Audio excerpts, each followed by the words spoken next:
La parole est à Monsieur Nicolas Sansu pour le groupe GDR.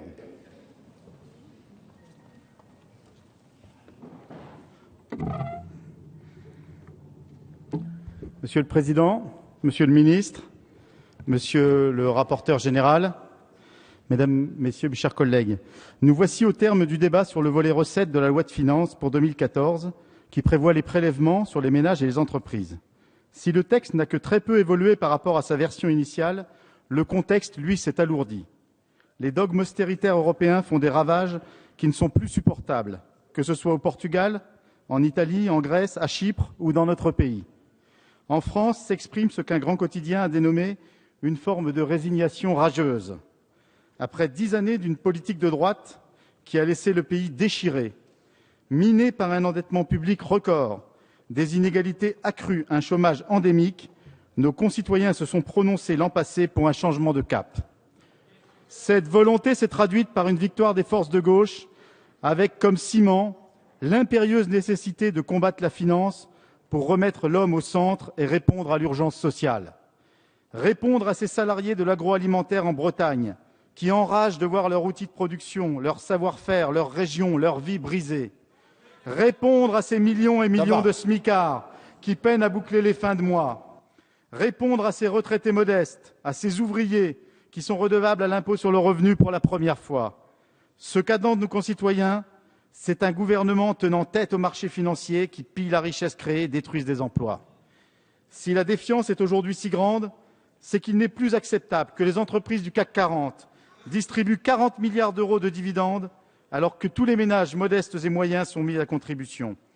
Il n'est plus acceptable non plus de voir de riches particuliers ou de grandes entreprises soustraire chaque année aux finances publiques 60 à 80 milliards d'euros pour les planquer dans les paradis fiscaux.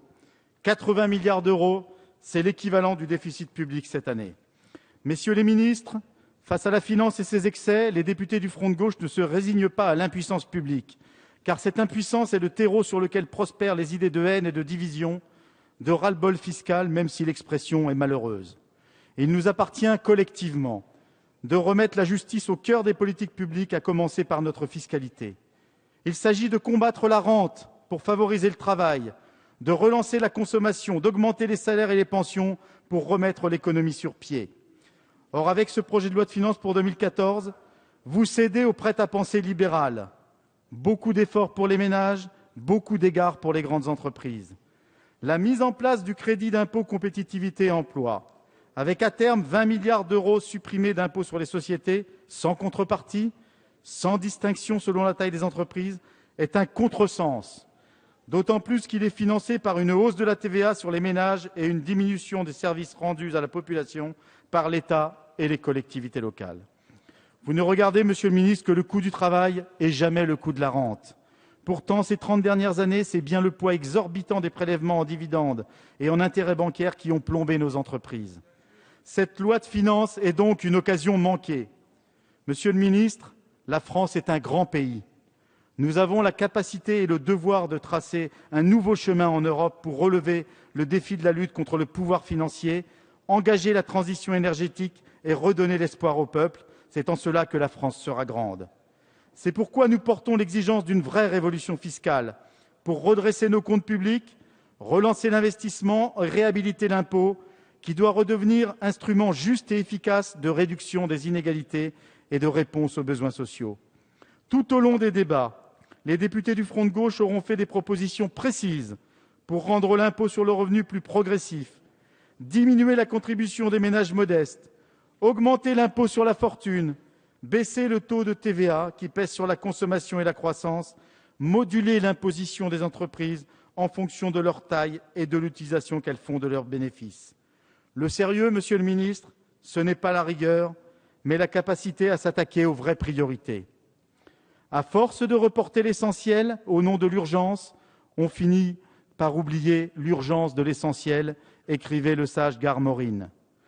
Or, l'essentiel est aujourd'hui de libérer nos concitoyens et nos entreprises des conséquences de la dérégulation financière, de redonner toute leur force aux principes d'égalité, de justice, de solidarité qui forment le ciment du pacte républicain.